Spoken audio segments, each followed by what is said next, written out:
ହେଲେ ମୁଁ ତ ହଉଛି ଗୋଟେ ପାଗଳ।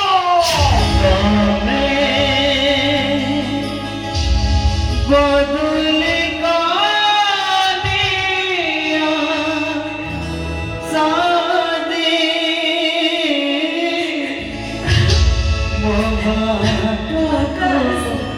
ପ୍ରତ୍ୟେକ କଥାକୁ ବିଶ୍ୱାସ କରି ତମ ମିଛ ପ୍ରେମକୁ ସତ ଭାବି ଆଜି ପର୍ଯ୍ୟନ୍ତ ବଞ୍ଚି ରହିଛି। ମୁଁ କଣ କହିବି ଆକାଶ, ମୋ ପରିସ୍ଥିତିରେ ପଡ଼ି ପରିସ୍ଥିତିର ବାହାନା ଦେଖି ଆଉ ଗୋଟେ ନୂଆ କାହାଣୀ ଶୁଣିବା ଦରକାର ନାହିଁ ବର୍ଷା।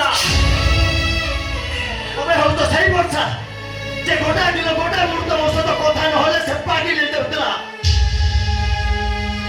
ତମେ ହଉ ତ ସେଇ ବର୍ଷା ଯେ ଅନେକ ସମୟ ତା ବାହୁବନ୍ଧନରେ ମତେ ଚାବୁଡ଼ି ଧରିବାକୁ ଚାହୁଁଥିଲା। ଆଉ ତମେ ହଉ ତ ସେଇ ବର୍ଷା ଯେ ମୋବାଇଲରେ କଥା ନହେଲେ ତାକୁ ରାତି ସାରା ନିଦ ହଉନଥିଲା। ସେଇ ପ୍ରେମ ତମକୁ ଆନନ୍ଦ ଦଉଥିଲା। ସେ ଆନନ୍ଦ ପଛରେ ତମର ଗୋଟେ ବିରାଟ ବଡ ସ୍ୱାର୍ଥ ଲୁଚି ରହିଥିଲା। ଅନେକ ସମୟରେ ଅନେକ ପ୍ରକାରର ତମେ ମୋଠୁ ସାହାଯ୍ୟ ପାଇଛ। ସେଇଥିପାଇଁ ତ ଶେଷ ଥର ପାଇଁ ଶେଷ ସାହାଯ୍ୟ ମୁଁ ତମ ପାଖରୁ ନେଇନଥିଲି। ବାସ୍ ସେତିକି କରିଥିବାରୁ ତମକୁ ବହୁତ ବହୁତ ଧନ୍ୟବାଦ। ନଚେତ୍ ଅନେକ ଗୁଡେ ବଡ ସାହାଯ୍ୟ କଲା ପରେ ତମେ ମତେ ଧୋକା ଦେଇଛ ଭାବି ତମକୁ ମୁଁ ସିଧା ମର୍ଡର କରିଦେଇଥାନ୍ତି।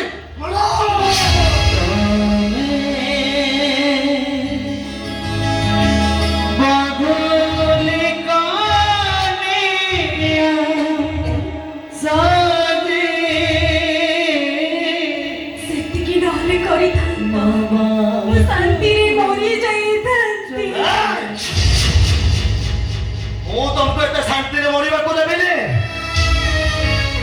ତମ ପାପ କର୍ମ ତମକୁ ଛଟପଟ କରି ମାରିବ।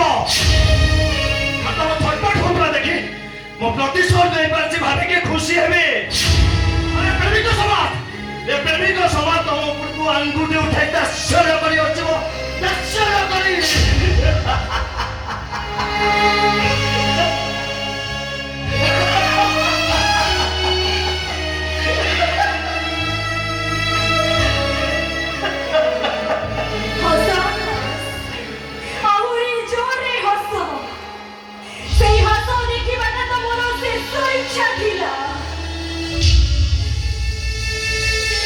ଶେଷ ଇଚ୍ଛା ତ ପୂରଣ ହେଇଗଲା।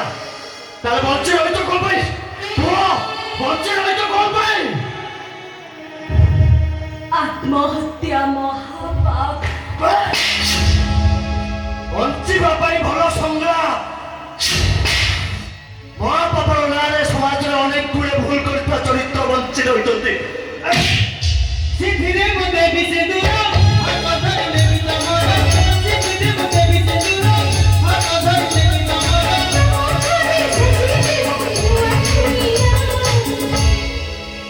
ହେଲେ ମୁଁ ତମକୁ ଏମିତି ବଞ୍ଚିବାକୁ ଦେବିନି। ତମକୁ କଳ୍ପନା କରି ମାରିବି।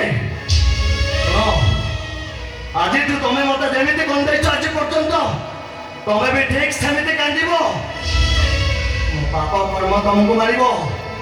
ଏ ପ୍ରେମିକା ରୂପୀ ନାଗୁଣୀ, ଆଜିଠୁ ତ ନାଗ ପାଶରୁ ମୁଁ ମୁକ୍ତି। ବଦୁଲି କାନିଆ